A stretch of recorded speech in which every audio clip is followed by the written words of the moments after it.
Is it okay for a Christian to be ambitious? I'd like to talk to you for a few minutes about inappropriate ambition and its opposite, appropriate ambition. I'd like to take you to Jeremiah chapter 45, verse 5, which says this: "Should you seek great things for yourself, do not seek them."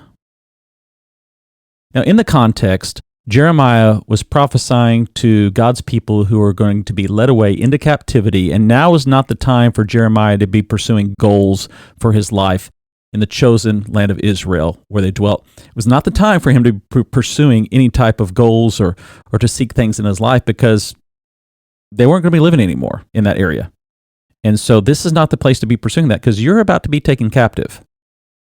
But what we see here also is a larger spiritual principle that as believers, we're not to seek great things for ourselves.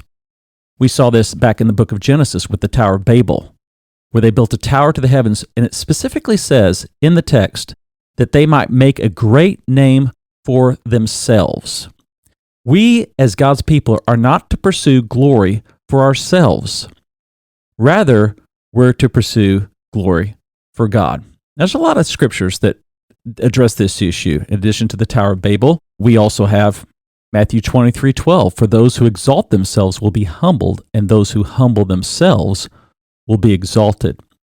Seeking great things for yourself, this inappropriate ambition leads to God humbling you. And then there's Romans 2:8. "But for those who are self-seeking and who reject the truth and follow evil, there will be wrath and anger."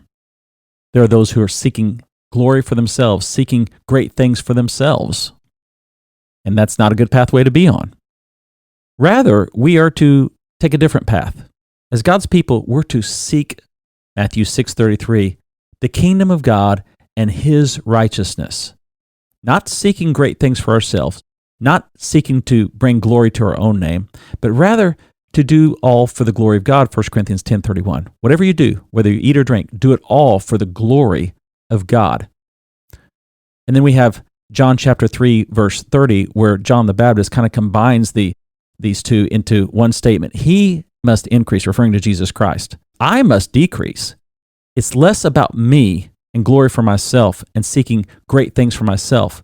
It's more about seeking the kingdom, seeking that God's name, Jesus Christ's name, would be exalted in my life. So appropriate ambition is the opposite of inappropriate ambition. Inappropriate ambition is seeking glory for myself and seeking great things from me to satisfy my desires and my pleasures and my flesh. But appropriate ambition is seeking great things for the glory of God, setting godly goals, having godly character, so that Christ's name is exalted and that He gets glory. Be ambitious for the things of God, not for yourself. Be ambitious for the kingdom of God, not for your own personal kingdom. Appropriate ambition, godly goals that bring honor to Jesus, done God's way with a life of godly character. Be ambitious for that.